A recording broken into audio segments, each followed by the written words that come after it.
अब आप हैरान होंगे कि आखिर ये एडी और बीसी क्यों है। दोस्तों आप सोच रहे होंगे कि एस्टर क्या है। इन रिसेंट टाइम्स बीसी और एडी के कुछ अल्टरनेटिव्स भी मार्केट में आए हैं। दोस्तों आज की इस वीडियो में हम एक ऐसे दिलचस्प टॉपिक को डिस्कस करने वाले हैं जिसने कभी ना कभी आपको भी परेशान किया होगा या फिर आप भी इसमें उलझे होंगे। आज की वीडियो में हम एडी एंड बीसी को डिस्कस करने वाले हैं और इन दोनों के बीच का डिफरेंस जानेंगे। हो सकता है आपने हिस्ट्री की स्टोरीज पढ़ते वक्त इन वर्ड्स को भी पढ़ा हो, लेकिन इन दोनों का मतलब क्या होता है। एडी एंड बीसी हिस्ट्री की एब्रीविएशंस हैं जिनको डिफरेंट इराज को मार्क करने के लिए यूज किया जाता है। एडी की फुल फॉर्म है एनो डोमिनी, जिसका मतलब लैटिन लैंग्वेज में in the year of our Lord होता है, और दूसरी तरफ बीसी की फुल फॉर्म है बिफोर क्राइस्ट। आमतौर पर ये दोनों टर्म्स वेस्टर्न कैलेंडर सिस्टम में यूज होती हैं जो पूरी दुनिया में एक्सेप्टेड है। अब आप हैरान होंगे कि आखिर ये एडी और बीसी क्यों है। ये डिवीजन जीसस क्राइस्ट यानी हजरत ईसा अलैहिस्सलाम की बर्थ के ऊपर बेस्ड है। 1 एडी को हजरत ईसा अलैहिस्सलाम की पैदाइश का साल माना जाता है, लेकिन किसी को भी एग्जैक्ट डेट पता नहीं, जिसकी वजह से ये बात आज तक स्कॉलर्स के बीच में एक डिबेट का मुद्दा रही है। इसके दूसरी तरफ अगर हम बीसी की बात करें तो बीसी का मतलब है बिफोर क्राइस्ट, यानी ये हजरत ईसा अलैहिस्सलाम की विलादत से कबल के सालों को रिप्रेजेंट करता है।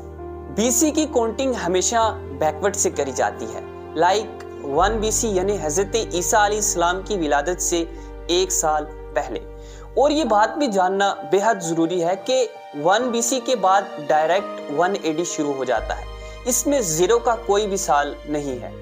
इसको और अच्छे से समझने के लिए हमें कुछ एग्जाम्पल्स का सहारा लेना होगा। फॉर एग्जाम्पल, अगर कोई इवेंट 100 बीसी में हुआ, इट मीन्स कि ये इवेंट हजरत ईसा अलैहिस्सलाम की विलादत के 100 साल पहले हुआ था। इसी तरह कोई झगड़ा अगर 500 एडी में हुआ था तो इट मीन्स कि वो हजरत ईसा अलैहिस्सलाम की बर्थ के 500 साल बाद हुआ। उम्मीद है कि आपको इन दोनों के बीच का डिफरेंस समझ आ गया होगा।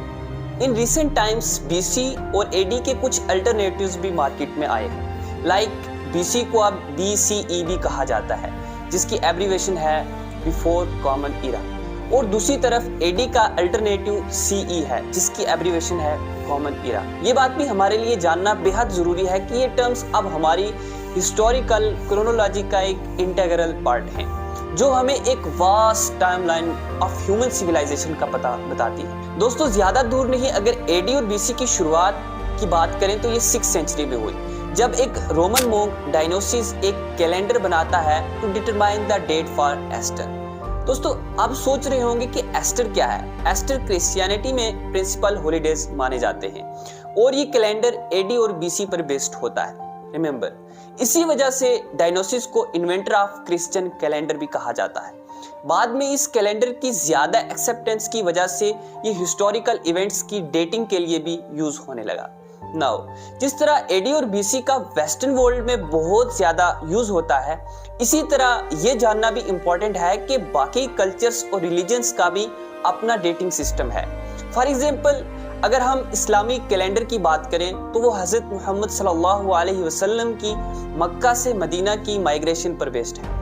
अगर हम हिंदुइज्म की बात करें तो हिंदू कैलेंडर में भी डिफरेंट एराज यूज होते हैं, like Vikram Samvat and Shaka era. The diversity of dating system across different cultures हमें हेल्प करती है कि हम ह्यूमन हिस्ट्री की कॉम्प्लेक्सिटी को जान सकें, और ये डिफरेंट कल्चर्स एंड सोसाइटीज की सेंसिटिविटी और इम्पोर्टेंस को शो करता है। होप ये वीडियो आपको अच्छी लगी होगी। इसी तरह की और इंफॉर्मेटिव वीडियोस के लिए मेरे चैनल को जरूर सब्सक्राइब करें, और DB कूपर की मिस्ट्री के बारे में जानना चाहते हैं तो यहाँ क्लिक करें। थैंक्स।